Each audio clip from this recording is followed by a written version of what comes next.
ko na in-upgrade natin, pinaganda natin yung design. Pinarehas natin sa textured finish natin mga bossing. Napaka-elegante ng dating mga boss. Ayan.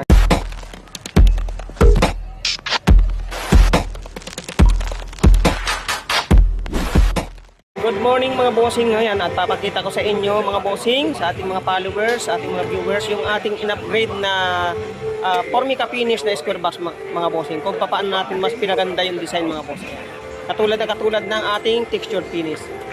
Ay, ito mga bossing, no? Yung sinasabi ko na in-upgrade natin, pinaganda natin yung design. Pinarehas natin sa textured finish natin mga bossing. Napaka-elegante ng dating mga boss. Ayan, kita nyo naman, although yung mukha niya ay yung dati kong design, pero mas pinaganda ko yung taas mga bossing. Yung pagkaka folded niya mga boss. Ayan. Ito. Saklob na saklob yan mga boss. O, kita nyo. Yan ang sinasabing square box mga boss. Oh, square box. Yan yung kanyang pagitan ng ating folded. Tapos yung likuran niya mga boss kung gaano kalinis. Kung gaano kalinis mga boss yung likod. Ang wire na lalabas niya yung ating AC plug lang. Tapos ito naka-stick on. Kapag puputulin, stick on lang yan mga boss. Tapos wala nang ibang wire yan dito.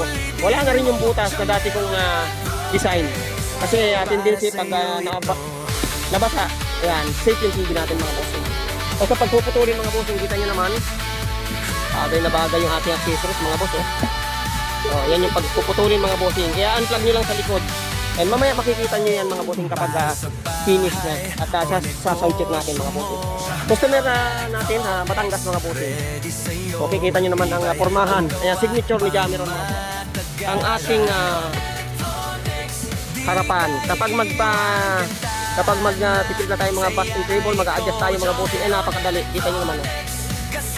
Buksan nyo lang mga bossing at talaga na mga madali mag-settings ka mga boss. Mag-adjust. Tapos dito, kasi dati dito lang, mahirap mag-adjust mga boss. Napakahirap ko ang lalim. Mainam na mga bossing. Siyempre, mas pinaganda ang design. Nilagyan natin ng bukasan sa harapan na. You know? Okay, at mamaya-maya lang ipapakita ko yung finished product nito mga bossing. No? Ito na nga mga bossing, tapos na yung ating 15x4 cabinet type na modern design.